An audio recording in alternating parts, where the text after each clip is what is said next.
So verse number 3, if a man, now he's going to give some exaggerated illustrations, all right? And what Solomon is going to tell us, don't plan to live, start living. One of these days I'm going to retire and enjoy life. No, don't do that. Enjoy it right now. Why would you work and work and work and work and not enjoy what you're doing right now while you can? You ever seen people get, they make it and they retire and they've worn themselves out? They can't go anywhere. They can't do anything. But they've got all this stuff. And so we're looking, I'm encouraging you, live life now, today, right now. You say, well, I don't want to spend all my money. Well, don't spend all your money. You don't have to spend all your money to enjoy life. And so be satisfied with what God has given you today, right now. And, there are people that are constantly whining about what they don't have. They are constantly complaining about we don't have this, we don't have that. And people just they snuff up God's new mercies every day and then wait around for the next day. And they don't enjoy it, they just absorb it. The assets, the blessings, the goodness, the health, whatever. But they never stop to enjoy. They're always traveling. It's like when somebody's home, they're thinking about work. When they're at work, they're thinking about home. When they're home, they're thinking about vacation. When they're on vacation, they're thinking about work. And they're never where they are. They never seem to enjoy where they are. And so ultimately, you're aware, we can't be satisfied ultimately. God has designed us to be cyclical in our needs. For instance, how often do we have to eat? Multiple times a day. How often do you have to drink water or tea or whatever you drink? Well, how often do you have to do that? Multiple times a day. How often do we have to sleep? Multiple times a day. Even in church, I understand that. I understand it. But it's a picture. God has designed life to be a picture of how the earth will never satisfy us. And I'm kind of glad that you don't eat one meal when you're a baby and that satisfies you for the rest of your life. Don't you kind of look forward to a good meal? Look forward to a good steak or whatever you enjoy. And so, but what is it?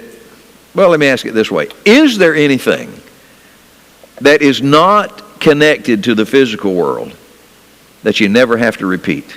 Once you have eaten this, once you have accepted this, once you've embraced this, never again will you have the need, and that's salvation. Drink this water. Exactly. You will never thirst again if you drink the water that I'm talking about. Now, you'll be back here tomorrow, but you drink the water I'm talking about. And so we're talking about two different levels here. And so here is the illustration, verse number 2. Or 3 rather. If a man begat 100 kids,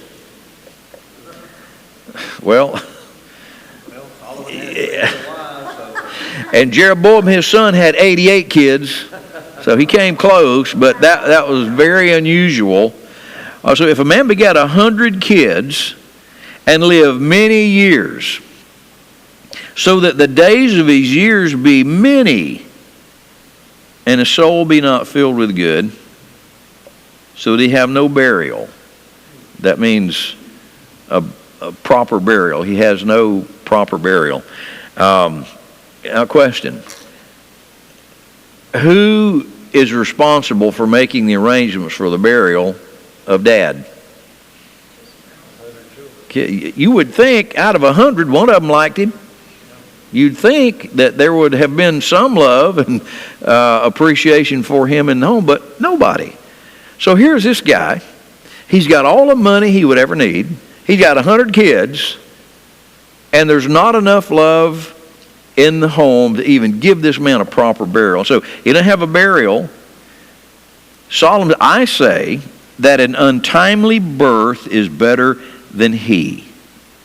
That means it would have been better if he'd been stillborn.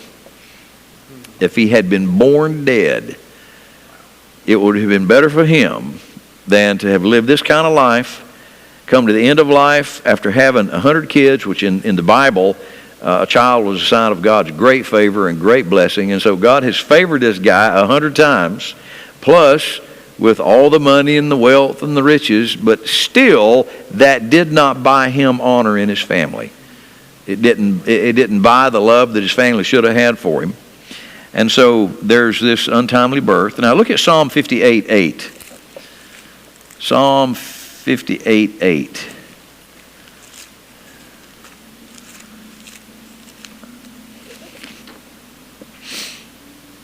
As a snail which melteth, and that's what a snail looks like it's doing. You know, when it crosses a sidewalk, it leaves that slick. And so David just says it looks like he's melting. So as a snail which melteth, let every one of them pass away, like the untimely birth of a woman, that they may not see the sun. All right, now let's go back to verse number 3. Solomon is speaking from a philosophical point of view. Now let me ask you, would you rather live an unhappy life or never have been able to live life at all?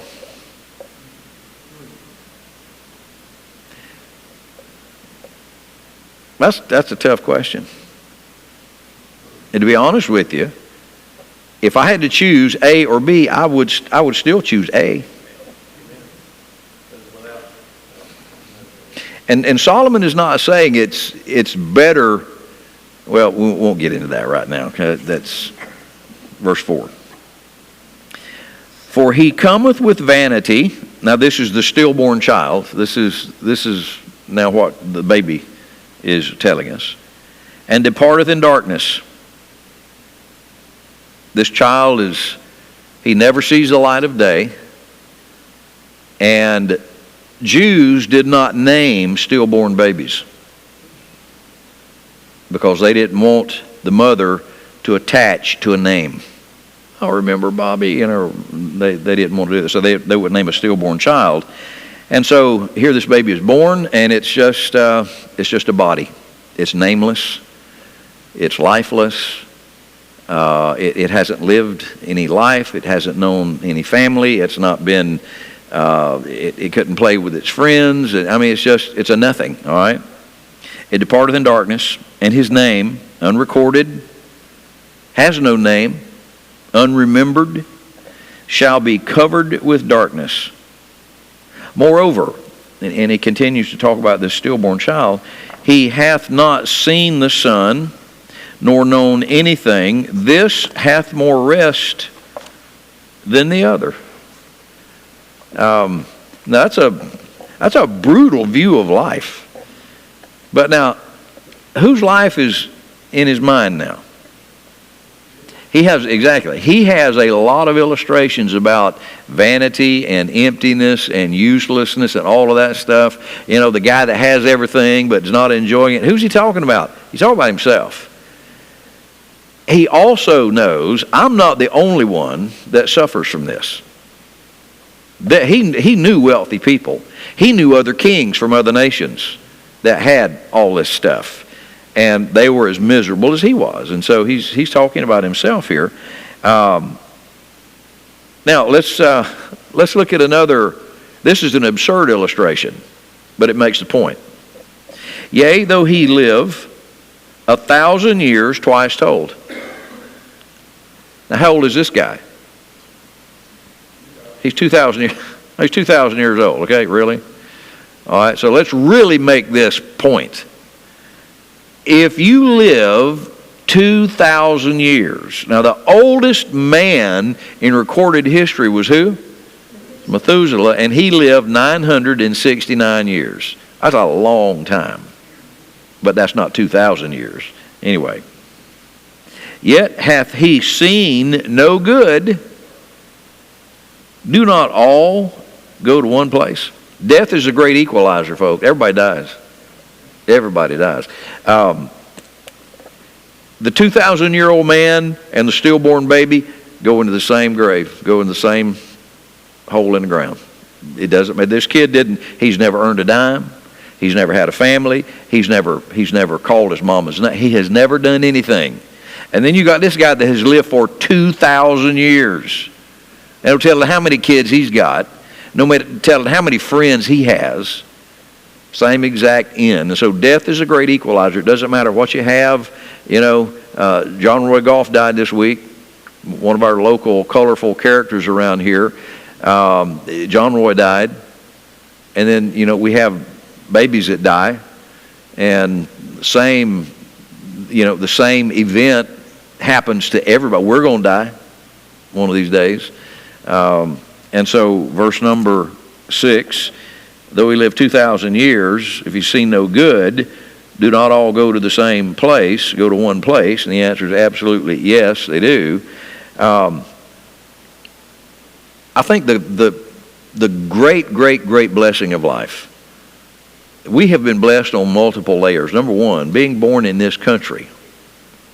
What a tremendous blessing. You realize we could have been born in some third world African or Mediterranean nation where, you know, they eat out of the garbage cans in some parts of the world.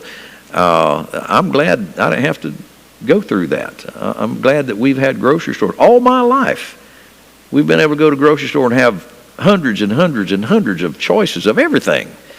And, you know, we can go out to restaurants and order whatever you want. And, you know, look at the cars that we have to choose from, and the houses we have to choose from, and the clothes we have to choose from. The greatest thing money does for you is give you choices. That's the greatest blessing. Because we've all been in a situation where you go to a restaurant and you couldn't order anything you wanted. You start reading the menu from the right-hand column. You know, let me see how hungry I am. I'm about $8 worth of hungry. You're not $30 worth of hungry. And so doesn't money tell you where you can go on vacation? Doesn't money tell you what kind of clothes you can buy? Man, I really like that suit over there or that dress over there. And you look at the tag, but this clearance aisle over here is where we do our shopping. And so money just simply gives you more decisions and more choices to make. And so verse number 7, all the labor of man is for his mouth or his appetites. Why do we work? We're consumers. You know, we eat, we buy, we purchase, and if we can't purchase all at once, we put it on credit, and it takes years to pay, but we're going to do it, you know. And so everything we do, it's for our mouth, and yet the appetite's not filled. You know, we ate just a couple hours ago, and y'all going to eat tomorrow? I'm going to eat tomorrow. What, you just ate? Yeah, 16, 18 hours ago. You're not going to wait till tomorrow, are you? Well, I took a shower last week. Okay, well, you're probably going to take several more, you know. And I did, that's true. I took one last week. That's not the last time, John, I took a shower. But life is constructed of repeatable events. We do over and over and over and over and over. It's the same thing we do over and over. Is this the ultimate life? No. Now, I enjoy there are some things I enjoy. Now, there's some things I don't like. I don't enjoy over and over. You know, I like going to the doctor over and over, or the dentist over and over. But, you know, there are most things in life, they're very enjoyable. You love to get together with your family? You know, you do it every year, you do it every week, however often, you know, that you get to see them. You guys are blessed. Y'all get to see your family every week, you know, multiple times a week. And so if you have family that, you know, that lives locally, that's a great blessing. And so, verse number 8. For what hath the wise more than the fool? Okay, you got a guy that he's wise, and then you got a fool. What's the difference? Do they still eat multiple times and drink multiple times and do the same. So what's the advantage of that? So what hath the wise more than the fool? What hath the poor that knoweth to walk before the living? Now, the poor has learned something. Now, this is his illustration that he's noticed. The poor learned something that the rich has never learned. The poor man has learned how to live in community with other people. He's learned how to treat people with kindness and courtesy and appreciation. He understands the needs and the hurts. He understands the dreams of his neighbor. He understands why they work long hours. He understands all of this. However, the rich man doesn't understand need. He doesn't understand the financial hurts of people. He doesn't understand because he's never experienced it. You know, Bill Gates doesn't know what it's like to be able to feed his family. He's completely unaware of that. And so this is what we're looking at how now in verse number 8. What hath the poor? Well, he's learned in life that people are important. And quite often, rich people are kind of rude. They don't need you. They've got everything they need, so why would they need a relationship with you? This is his illustration here. So, well, at least the poor guy knows how. He's authentic with people. He doesn't look down on anybody. So, verse number 9. Well, by the way, doesn't the rich man eat and the poor man eats? The rich man just gets his food different ways. His money works for him. The poor man's muscles work for him. He can't hire somebody to do his labor for him. He's got to get out and do it himself. And so there's something very educational about labor, is there not? You learn how things are collected and how things are made. If you give your kids everything and they never learn how to earn something, you are raising a menace to society. With kids, you know, well, just give it to them, even if you have it to give. I don't think it is a wise thing to do that. And so we've got now verse number 8 or 9. Better is the sight of the eyes. In other words, it's better to enjoy what you have, what you can see, what you've got in your house, what you have in your hand. It is better than the wandering of desire. And what does that mean? The wandering of desire. I wish I had this, and well, I wish I could do that, and I wish this, and I'm dreaming about that. Well, what do you have? What do you have? Look at what you have right now. And there are people that just honestly don't know how to enjoy what they have right now. It's just always, well, tomorrow, you know, it's going to be better, and we're going to make more, and da-da-da-da-da-da. But better is the sight of the eyes. Look, what are some of your greatest blessings? Okay, specify. You what? Your family. Family? That's a...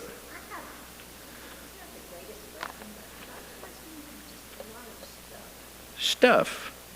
A lot of stuff that I enjoy. Right, okay.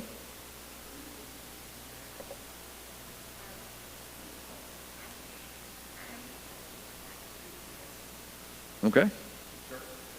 Church family, I agree with that. Friends, good health, warm weather. Yeah, exactly. And so just let's look at what we have and not always be discontent. We're always looking for something else, you know. And the commercial world wants you to be unhappy with what you have right now. They want you to get the latest computer, the latest phone, the latest car. This is the newest fashion. This is the thing that you got to have this. You need that, you know, and it's just constant. Well, I bought your latest thing last year. Oh, yeah, but that's not the latest thing now. You don't have this, do you? And so these kids go to school, and God help them if they wear last year's tennis shoes. You know, you say, oh, man, you still wearing them old things? You know, so there's just always this push to get more, to be trendy, to be up to date kind of a thing. And so it's better just to enjoy what you have, what you can put your eyes on, than to always be, you know, wishing you had something else. And then Solomon says, this is vanity. Now, just it's senseless to not be happy with what you have. Yes, ma'am.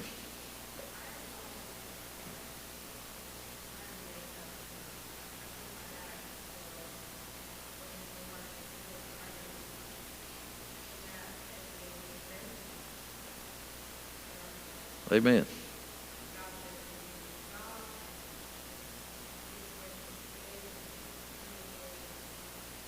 Yeah, thank you for that. We here, we know what abundance is, and so we know what we don't have. And so we're like, we need that.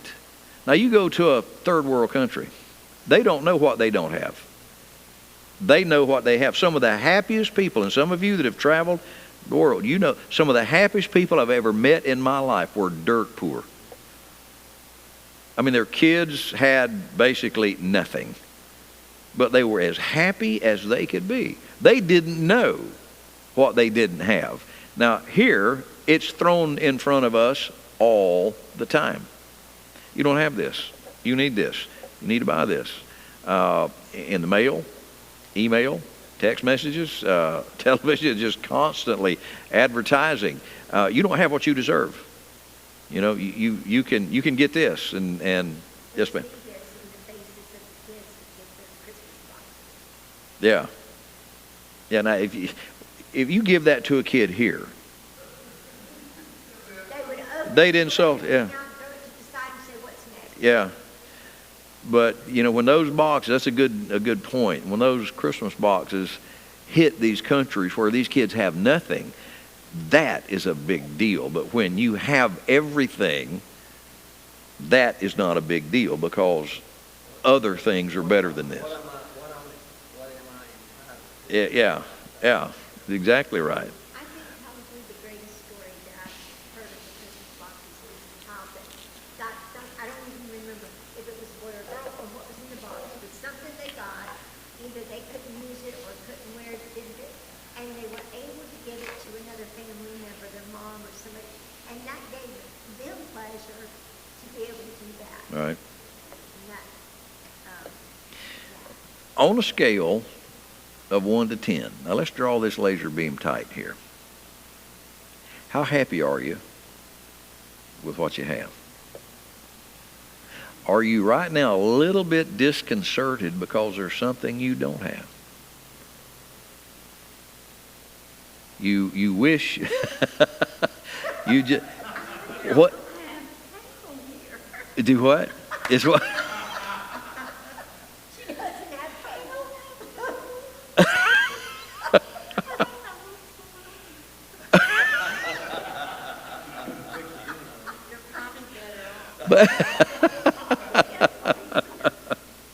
All right, now she doesn't have cable. Let's go to Kenya. They don't even know what cable is over there, and that's what I'm saying. I don't know. I So, remember driving well, down it the wouldn't. American Highway in Peru, and those Adobe Yeah, I did. With an antenna on it. Yep. They didn't have TV. That's true. Yeah. Brother Jim, I'll never forget when Lynn and Brenda went to Africa, to Kenya, as missionaries. And they were there for a year and came home on furlough. And Brenda went through culture shock walking into one of our grocery stores. Wow. And she grew up here. Yes. All right. That didn't take long, did it? Now, oh my goodness, American ingenuity has blessed the world. There's no question about that. And Henry David Thoreau, back about 100 years ago, when America started to explode financially, I mean, we grew, and the Industrial Revolution just changed our lives. Instead of using the old horse-drawn plow, we went to tractors, and things just really happened in a big way here. And Henry David Thoreau, who was an American naturalist, said about that time, quote, we have improved means to unimproved ends. We are prosperous quickly. We're making a whole lot of money, but it's not helping our hearts. I would dare say, and you correct me if you think this is wrong, I would dare say that Americans are among the most unhappy people in the world. Because there's never enough. I mean, we're talking about right now, just say that in the gay community, they're not going to be satisfied with coming out. They want you to accept what they're doing. It's being forced on us now. And so we're not happy with our gender. I posted this morning, during the days of creation, God named everything he created. And in the Semitic world, and God is the one that initiated this, in the Semitic world, if you named something, it was yours. And if you named it, you basically identified it. A name was a single sentence defining what that thing was. That's why names were so important. They didn't name their children until about the time they were weaned. That way they could watch them for 2, 3, 4 years. And, Jacob, he was a sneaky little weasel. And so he'd always been a sneaky little weasel. So they named him Sneaky Little Weasel. And so they didn't just find a cool baby name. And so when God named things, he defined things. What is day? What is light? Well, day is daytime. It's not night, it's day. Light is not dark. And so he named everything. Well, guess what else he named? He named man and woman. He named them. And by naming them, he defined their reality. He defined the character of man, and he defined the character of a woman. And so he assigned reality to those two genders. And then here we come along and say, we can just change the name. We'll call a boy a girl and a girl a boy. Well, no, you can't change reality by changing terminology. I came to church tonight on my camel. No, I didn't. Well, a camel and car is the same thing. No, it's not. It is not. Because I don't care what culture or the United States government says, you can't change your identity by changing the name. That's absurd. And so we've developed communication devices that are unlike anything we have ever seen. You can talk to somebody on the other side of the world immediately, instantly, and everybody in here probably has done it. You've sent a text message to somebody on the other side of the world. There are people right now in God knows what country watching what we're doing in Wauchula, Florida. They're hearing what we're hearing. They're seeing the backs of your head, maybe. Well, show them the backs of their heads. Y'all need to see this over there and wherever you are. But we have these communication devices, but we don't have anything to say. We can send pictures from Mars to Earth. We have that capacity. Yet our television screens are polluted with filth and moral decay and cheap programs and cheap sex and cheap advertisement. We have the capacity to do wonderful things. Look what we're doing with it. And so, look at, verse 10. Now we're going to step into the sovereignty of God, and I'll be the first to tell you, I don't completely understand how sovereign is God. That's the only thing I know to say, Jamie. And so I can hide behind, well, he's sovereign. What does that mean? All right, so look at verse number 10 now. That which hath been is named already. Okay, that's going beyond realizing that God is eternal. Oh, yeah. And it is known that it is man. God knows the future. He's already named it. Now, does that mean he forced it? Or he just knows the future? He knows what the future is. Did he force you to get saved? No. Absolutely not. We could have said no. We could have, and probably did for a while, you know. I've heard people say, well, I ran for 20 years, you know, but we have the opportunity to tell him no. But the Bible says right here, that which hath been is named. I mean, God's will is done, and I think we don't even know it. We're unaware that this was God's will. Look in Acts chapter 15, verse number 18. Acts 15:18.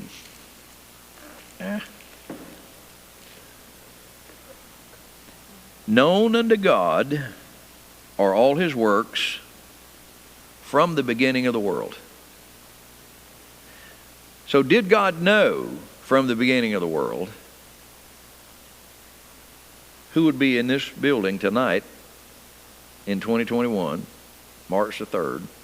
Did he know that? He did. Did he make you come? No.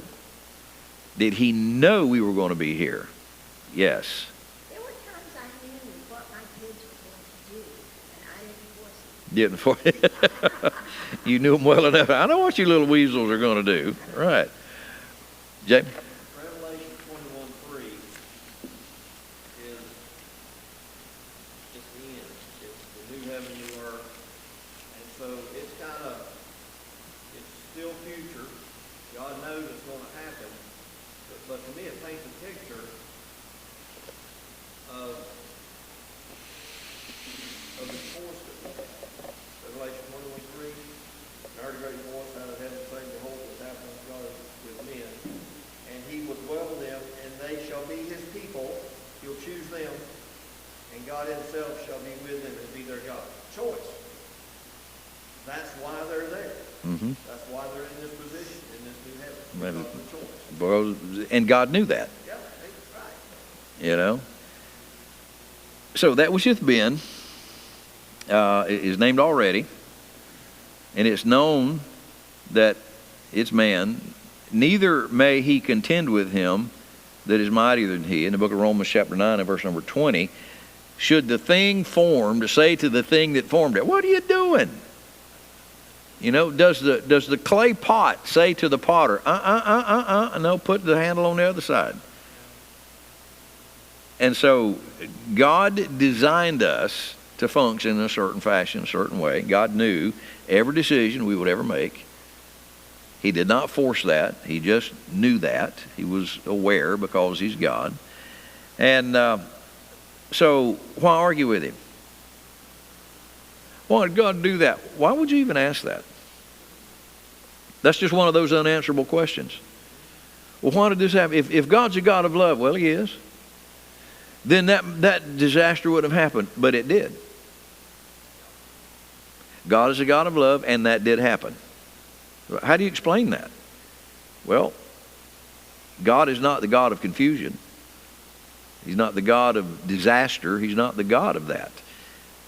We're the ones that unleashed that beast onto the human species when we committed sin in the Garden of Eden.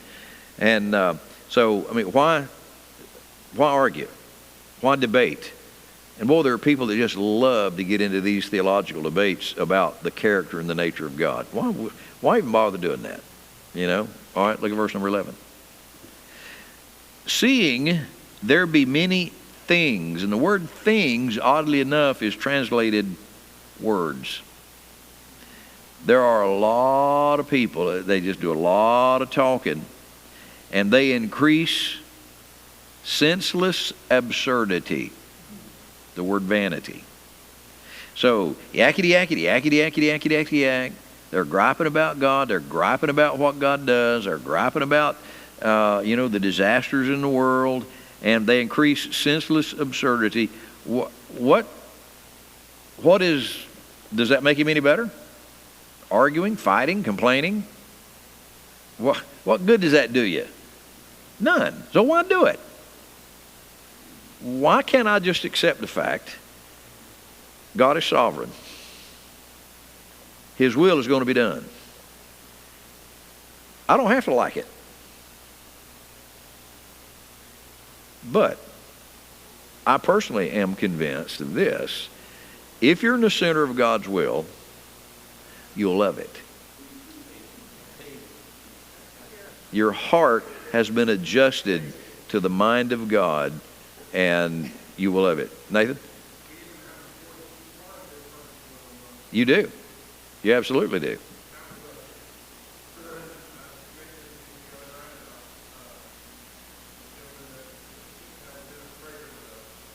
Right.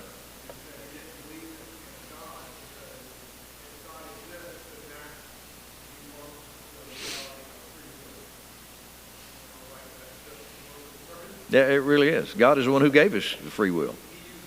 Yeah.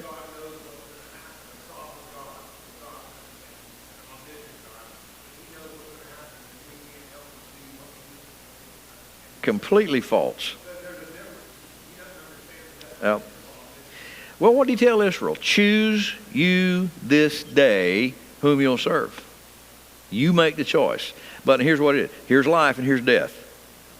You make the... Really? Choose you. I got a plate of run-over possum right here, or I've got a ribeye with a baked sweet potato. Which do you want? Is that really a choice? I don't want the run-over thing over here.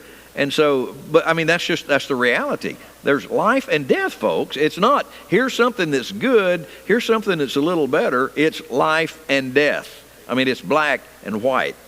I don't know why you would not choose life. The contrast is just so, I don't know why everybody in the world's not saved. Well, I do too, because not everybody's heard. I'm aware of that. But the people that have heard, I don't think there's any reason for an American citizen that lives in the boundaries of this country to not be saved. They've heard it and heard it and heard it to the point probably they're gospel hardened. They hear it on the radio. They know for the most part. They've got some argument against God that God's going to have to give an answer. To them. Yeah. So they do. So what is man the better? I mean, all of these arguments and debates. All right, verse number 12. For who knoweth what is good for man in this life? Who knows? God knows. I certainly don't. I don't know what's good or best for me. God knows exactly what we need. And he knows that we need food and water and shelter and relationships. He knows that we have all of that, but he's also aware those are transient things. Those are things that need to be done over and over and over and over and over. So it never permanently satisfies that need. It's like in the Old Testament. How often did they have the Day of Atonement? It was every year. Why? It did not satisfy God. That was never the purpose of the Day of Atonement, was to satisfy God. It was to temporarily give God an opportunity to forgive their sin for 360 days. And the purpose of it, of the repeating cycle, was to let them know this is not over yet. This is not over yet. This is not over yet. And so the law escorted them, just like a dad takes the daughter down the aisle. The law escorted them to the throne of God. Jesus Christ was the ultimate. He was the end. He was the termination of the law. And the law said, this is the ultimate sacrifice right here. And the Jew walked away from it for the most part. And so who knows? Who knows what you need? God does. He does. Now, I wish I had a better handle on that. I really do. Does God know we need pain?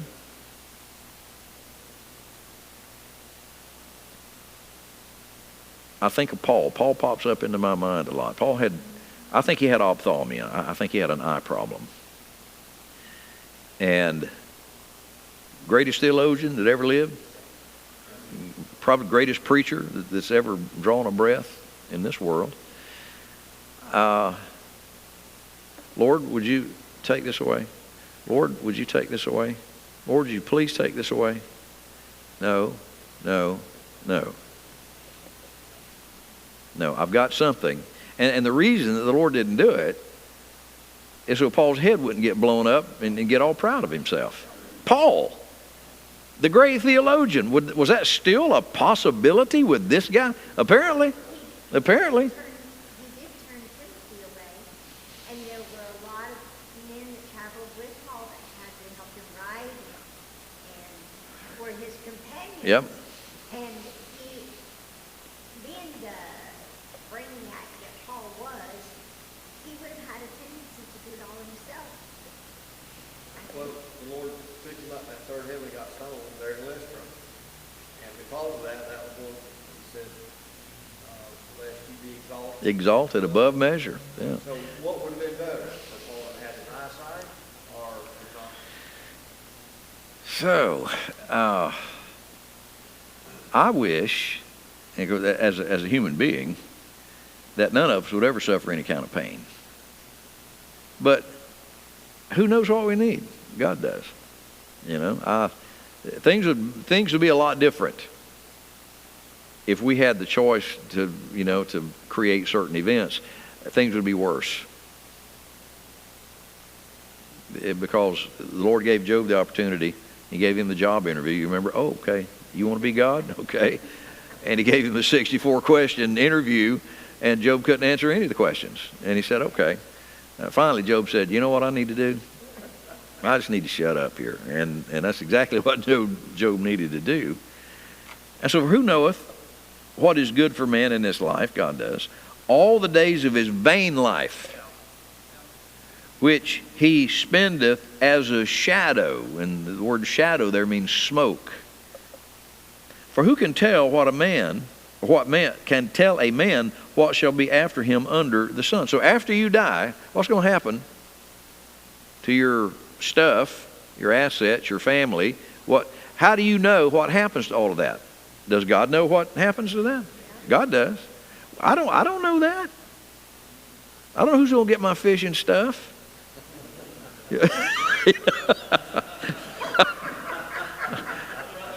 don't know who's going to get all that stuff. I don't know who's going to get all that. God already knows. God's aware of that. Folks, we serve a God that knows it all. He is the only know-it-all. He is indeed a know-it-all. And we've spent 6,000 years trying to find what Solomon spent his life trying to find. Look at the stuff we've done. Drugs, alcohol, retail therapy, sex, fun, sports, relationships, money. Look at all the stuff that we've tried to cram in this God-shaped vacuum in our heart, and we wind up just being miserable. We wind up in rehab centers. We wind up in places. Bless their heart, they're addicted to stuff, so are we. We might not have that addiction, but we've got addictions, just as much as they do. And so, God knows. Yes, sir. Not trying to jump ahead. It's Daddy's favorite verse, Ecclesiastes chapter 12, 13. Let us hear the conclusion of the whole matter. Fear God and keep his commandments, for this is the whole duty of man. Now, God gives us a choice whether to believe that or not. Mm-hmm. But it doesn't affect the truth of it. Exactly right. Choose not to believe it, that still doesn't affect Yep. the fact that one day we're going to get angry. And you don't have to believe it, but it doesn't change anything. It doesn't change a thing. In closing, I'm going to read you a poem. As you get older, you realize that a $300 watch and a $30 watch both tell the same time. A Michael Kors wallet and a Forever 21 wallet hold the same amount of money. A $300,000 house and a $100,000 house host the same loneliness. A Ford will also drive you as far as a Rolls Royce. True happiness is not found in materialistic things. It comes from the love and laughter found with each other. Stay humble.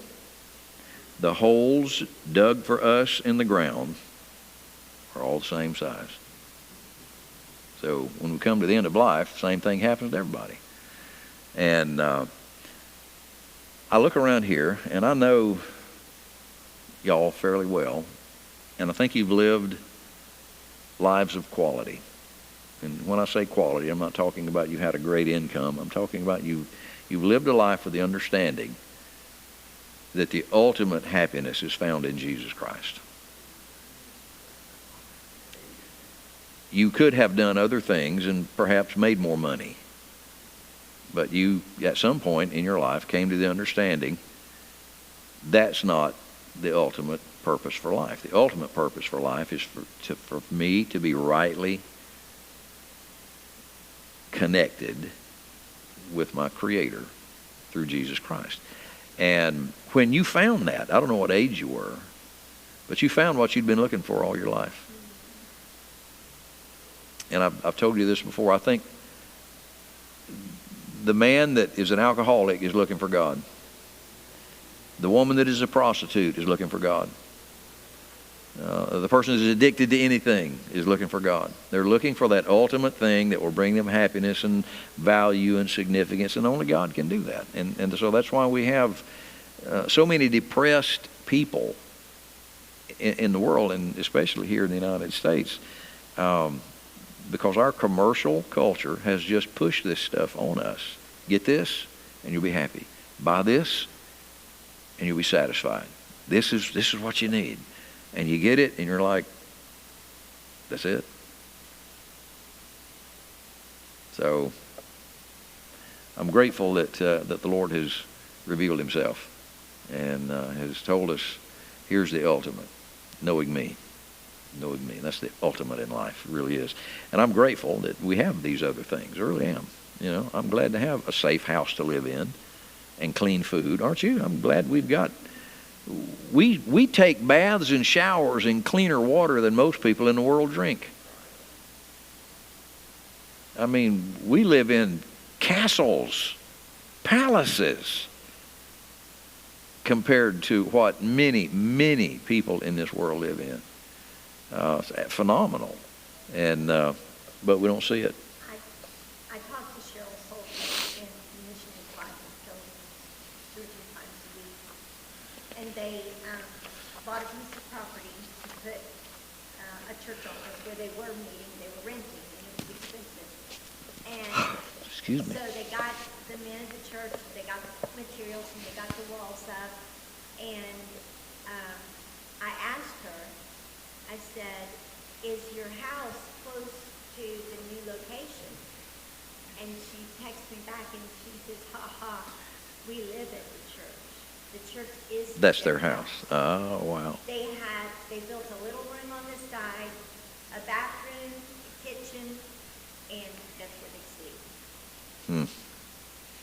Mm-hmm. That was her house that they lived with bamboo. Thank you all for being here tonight. I appreciate your presence. I hope you... Yes, sir.